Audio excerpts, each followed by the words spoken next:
Welcome to the deep dive. You're here because you want to get right to the heart of new ideas, get those aha moments, but, without getting bogged down in jargon. Exactly. And today, we're diving into something new that's popped up, Bigcoin.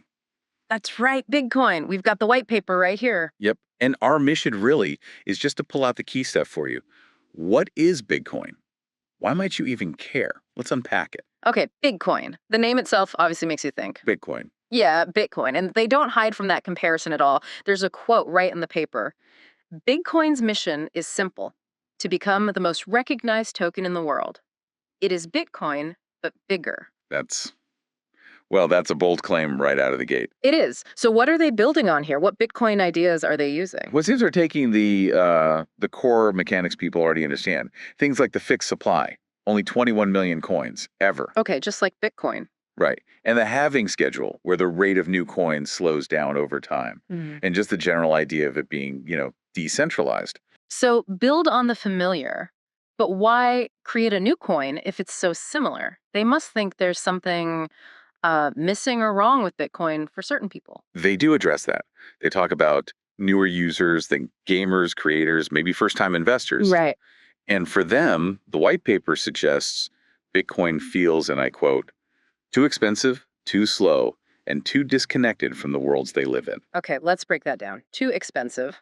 I guess that's the price of one whole Bitcoin being quite high. Yeah, that seems to be the implication. Buying a tiny fraction might not feel, substantial to someone starting out. Yeah. And too slow probably refers to transaction times or maybe fees on the network sometimes. Could be. And disconnected. What does that mean? Disconnected from gaming worlds or? I think it ties into the mining aspect. Bitcoin mining requires pretty serious hardware. It's expensive. You often join pools. It's not something the average gamer or creator can just jump into easily. Right. It's a whole industry, not exactly clicking a button in an app they already use. Exactly. And that leads right into what seems like Bitcoin's main hook, their sort of core innovation, this on-chain mining. On-chain mining. So mining on the blockchain itself, not with separate computers? That's the idea. They explicitly say no hardware requirements. Instead of buying physical gear, You buy virtual stuff. precisely, you acquire virtual miners and facilities within the Bitcoin system. It sounds a bit like a resource management game element. Huh. So you use their token, the big token, to buy these things. Correct. You buy miners, which have a certain hash rate that's like their processing power. Okay. And they also consume power, virtual power, of course. And then you have facilities that house these miners. And the facilities have limits, like how many miners or how much power. Yep. Each facility has a capacity for a number of miners, and crucially, a total power output. The miners you put in there, their combined power consumption can't go over the facility's output. Okay, so there's a constraint there you have to manage. Right. And you can spend big U to upgrade your facilities, make them bigger, give them more power, but there's a 24-hour cooldown on upgrades. Interesting. So it really is like managing a little digital operation. How are the actual mining rewards, the new big, handed out? It's proportional. With every new block added to their chain, new big is created. Your share of that new big depends on how much total hash rate your virtual miners contribute compared to the total hash rate of everyone mining on the network. Okay, that makes sense. More virtual power, bigger slice of the pie. So it lowers the barrier to entry for mining, basically. That seems to be the goal. No need for that expensive physical setup. Let's talk more about the token itself, Big. We mentioned the 21 million fixed supply. How does it get released? How does that supply actually grow? They say it follows a geometric distribution.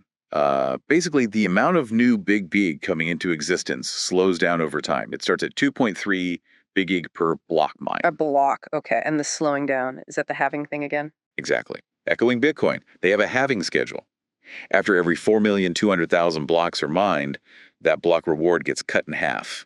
4,200,000 blocks? How often is that, roughly? They estimate, based on a block time of about 1.1 seconds, that a halving happens roughly every 53.5 days. Wow, okay. So every, less than 2 months, the reward rate slashes in half? 2.3 becomes 1.15 then? And half of that and so on. So yeah, it's a much faster halving cycle than Bitcoin's roughly 4 years. It creates that scarcity effect much more rapidly. Faster scarcity built in.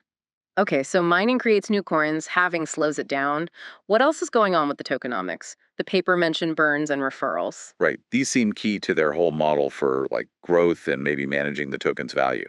First, getting started, you buy your initial facility with a bit of ether. From the Ethereum network, why if? They say it's a small amount just to prevent Sybil attacks, basically, stopping one person creating tons of fake accounts easily. And that first purchase can come with a free miner, sort of a starter boost. Got it. A little hurdle to prevent spam, plus a welcome gift. Now, the burns. That sounds important. It does.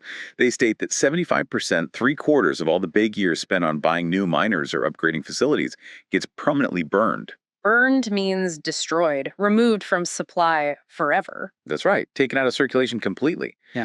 This acts as a constant sink, pulling big out of the system.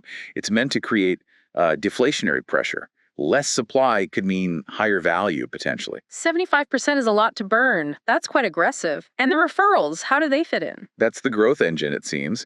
If you refer someone, your address gets 2.5% of all the mining rewards that the person you referred earns. Oh, okay. So a direct kickback for bringing people in. Yeah, it incentivizes users to spread the word and grow the network. So you've got this burn mechanism constantly reducing supply and referral rewards encouraging expansion. It sounds like a tightly designed little ecosystem they're trying to build there. Supply reduction plus growth incentives. Seems that way. A constant big G sync alongside rewards for, getting in early and helping it grow. For people who like to look under the hood, did they share any technical specifics like contract addresses? You did, yeah. For the really keen, the Bitcoin token contract address is listed as 0KKSD 700-75737E9 F96B 0461 EE3055061223. Okay. And the main program, the one running the on-chain mining system, its address is 0x09 EE83D ATEVA0A303AFE EFAN 6AFD2353 C1E5D 5705. Right. They also mentioned it's launching on Abstract, calling it the biggest consumer chain. So sounds like it's built on a platform aiming for user-friendly apps. Okay, abstract. Good to know. All right, that was quite the walkthrough of the Bitcoin white paper. Let's try and sum up the core ideas. Sure. So Bitcoin positions itself as like a more user-friendly version of Bitcoin's core ideas. Easier entry, especially if Bitcoin mining seems too complex or pricey. It keeps the limited supply and the halving concepts. Right? Those known scarcity drivers. But the big change is this virtual on-chain mining, no special hardware needed. Plus, it adds these tokenomics twists like the heavy burn rate and the referral bonuses. Yeah, the burn and referral aspects seem pretty central to how they expect it to function and grow. Definitely designed to potentially drive scarcity and encourage user adoption simultaneously. Okay, so here's a final thought to leave folks with. The shift to on-chain mining. How might that actually change the game for who gets involved in crypto? That's a great question. Does making mining feel more like, well, part of the application or game, lower the barrier enough to bring in totally new crowds? And what are the implications? Are there new challenges that come with this model compared to traditional proof of work, maybe different ways it could be manipulated? Or maybe it unlocks completely new kinds of user engagement. It's interesting to think about. And then there's that big, bold claim Bitcoin, but bigger. Given this model, the virtual mining, the fast halving, the burns, can it realistically live up to that massive ambition, becoming the most recognized token? Yeah, that's the billion-dollar question, isn't it? Or maybe the 21 million token question. Lots to chew on there. Indeed. Thanks for taking this deep dive with us today.